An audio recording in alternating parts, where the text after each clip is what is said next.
Welcome back to another deck profile here on the Lampy YGO channel. I am here with Andrei at Austrian National Championships. And Andrei, tell us what you did this weekend. I got top 16 with Melodious. With Melodious out of all decks, all right. Why did you play Melodious?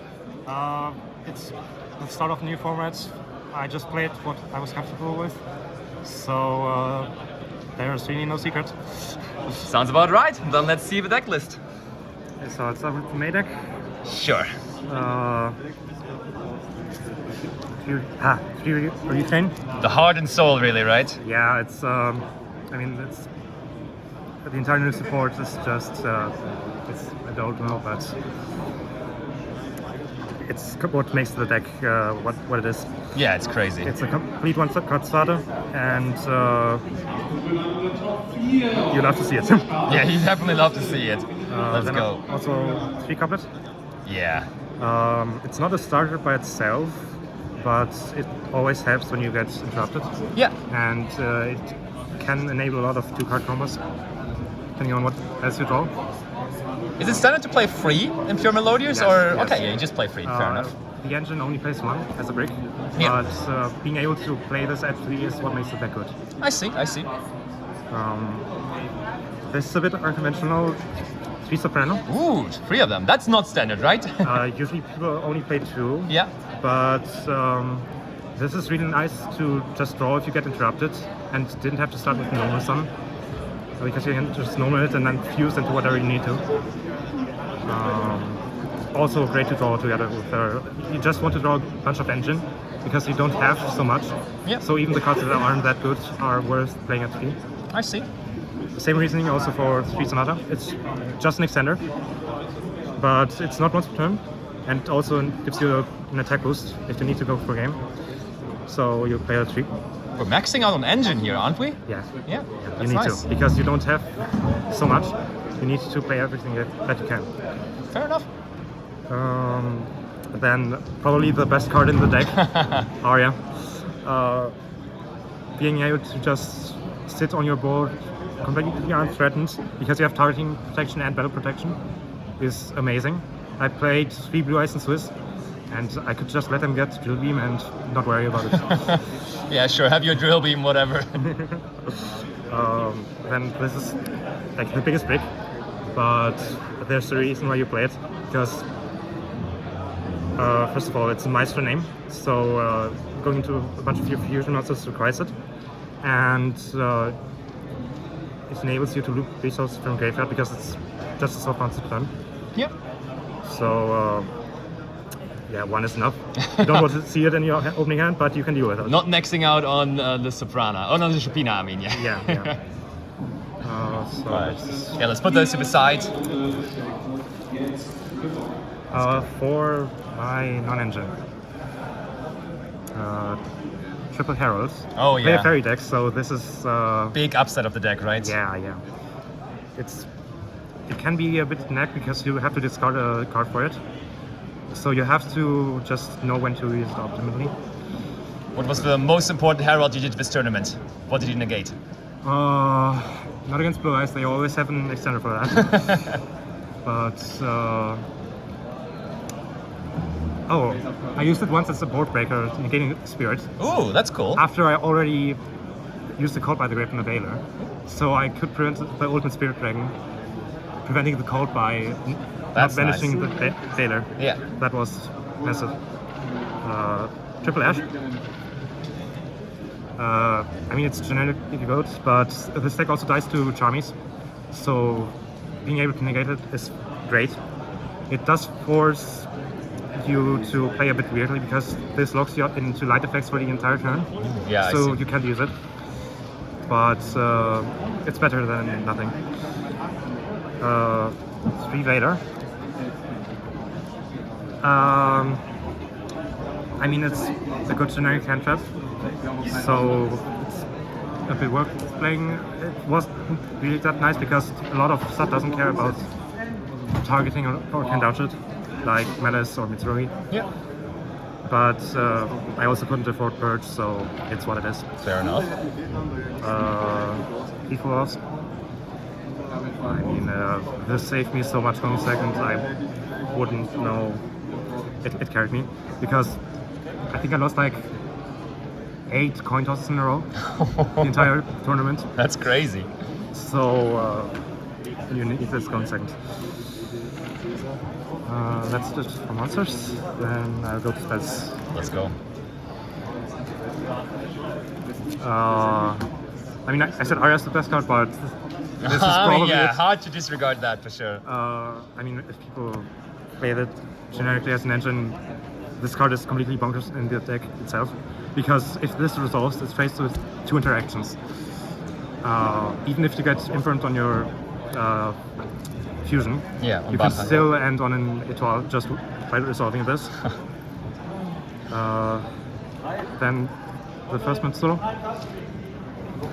This is also the reason I played 3 Sonata earlier, was because if you get this together with her, you can just play without your normal sum and then still have it open for her. Or, I mean, it's also just a generic starter. Yeah. Gets into her place, no reason not to play it. It locks into Melodious for the turn, but you have so many locks in this deck, it doesn't really matter. Which card did you resolve more often? First movement solo or Ostinato this tournament?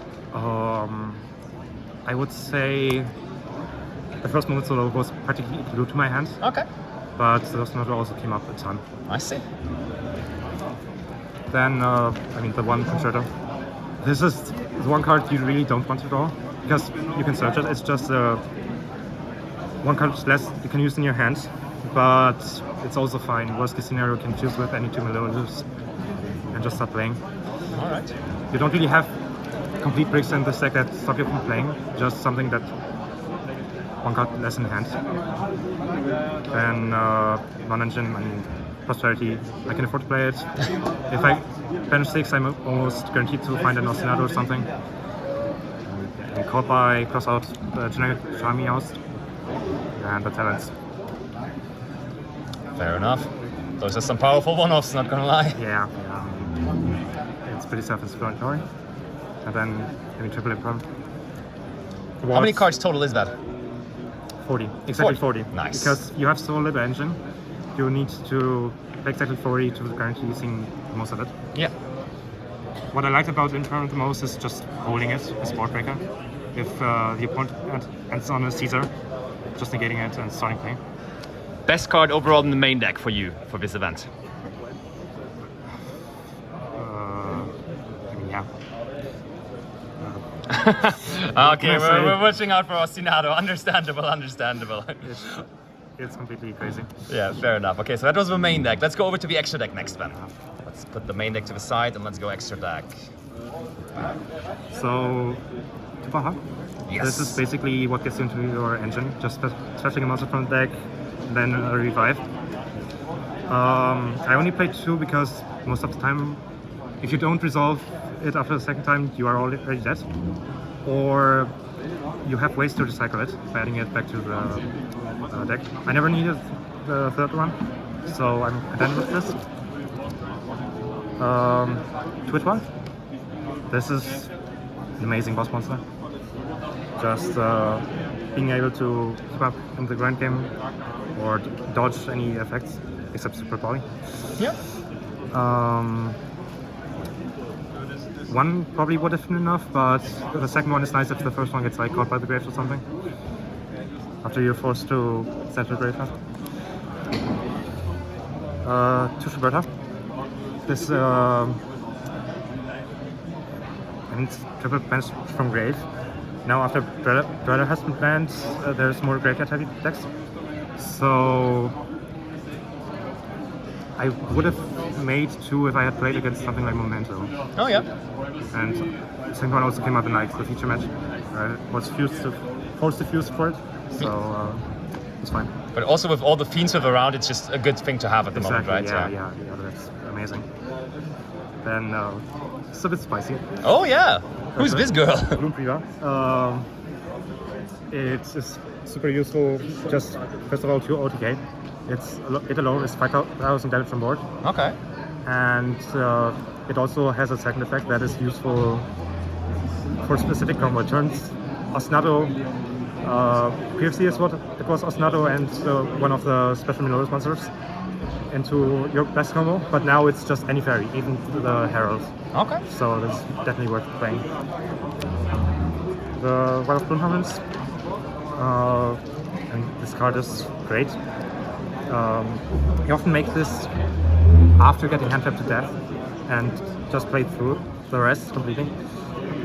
Only one is fine because if you resolve this, you win the game. If not, you probably lose. I see. Then the one Herald of Orange Light, Mirage Lights. All the heralds, whatever. Yeah. This is technically your best board together with the other stuff. Yeah. I never made it. I've never seen this card on any Melodious end field ever, but I always see them in the extra deck. Like, did it ever come up in testing? Like, did you ever really do it?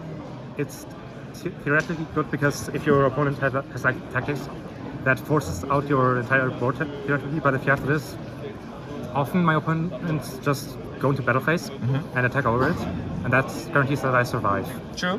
And the grind game with this deck is fantastic. So, I mean, it's great, and we have to play it for Yeah, it. So, in theory it's good. I see. I understand. Moon?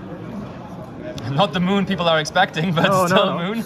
Yeah, I mean, this is your only auto skill ring. Okay. Because it can build itself to pop a card. So, I mean, it's also just generic removal, so it's worth playing. SP is SP. I think everyone is playing this in the extra deck. And I mean, most of the time I'm not into Melodious and I can make it, but in a grind game, this is fantastic. For the same reason, Sky Cycle is Azalea. This is also useful because it can help you clear your board. In case you have an Osnato in hand that you can use because you have monsters on the field. And it requires light and dark monsters. And you can even link away a Nip token for it. So it's a great card. Yeah, sure. The one Gravity Controller. I'm happy that I didn't have to use it because this is the one thing that lets you get to an Etoile after getting like Veiled on an Osnato. And if you have no other engine, but it's definitely worth it. If your opponent just like has a ranking. Goddess. This is your only out to an unaffected Chaos Angel, so it's worth playing just along for that. And Typhon. Typhon is nice in a grind game, but if your opponent can, like against Blue Eyes, if they force your bounce out, make a bunch of negates in a grind game, you can put this on the Schuberta and just disable all the negates and then bounce all of their stuff. So it's fantastic. Okay, so best card in the extra deck now? No. It's No. Which one is it? It's Etoile? It's Etoile. Easy Etoile? It's fantastic. Okay. This makes the deck. Fair enough. Okay, then let's go side deck next. Yeah. Last but not least. Oh, I left it better. I mean, this is technically for time, but it's also search poly. I never used it, so I'm happy about that. Fair. Allergy. This I used against Mitsurugi a bunch. Yeah. Because it protects you from destruction. And I mean, my opponent drew Super Polio every time, but theoretically they have no out. 3 lands here, because we hate Menace here. That's probably my worst matchup, and I had a bunch of luck that I only played against it full power once. Okay. But yeah, I would never cut it. Yeah, I think 95% of players had it in their side decks this weekend, so that's a sign. Then 3 draw. I was contemplating playing this in the main deck instead of Vele, but people are aware that it's in the format. They are playing stuff like Sanct instead of Attract, so it's good in the side deck. I like it, yeah. Next, the one thing I changed to 2 inscriptions. I would play the third one because I mean it's good against Menace if they don't negate it, and also the effect to negate cards to prevent card effects in graveyard. is great against like Mermaid or Mitsuri, stuff like that. It also hurts you a bit, but most of the time you can manage. Yeah. Then, the entire package. 3 thrusts, Sanctum, Derail.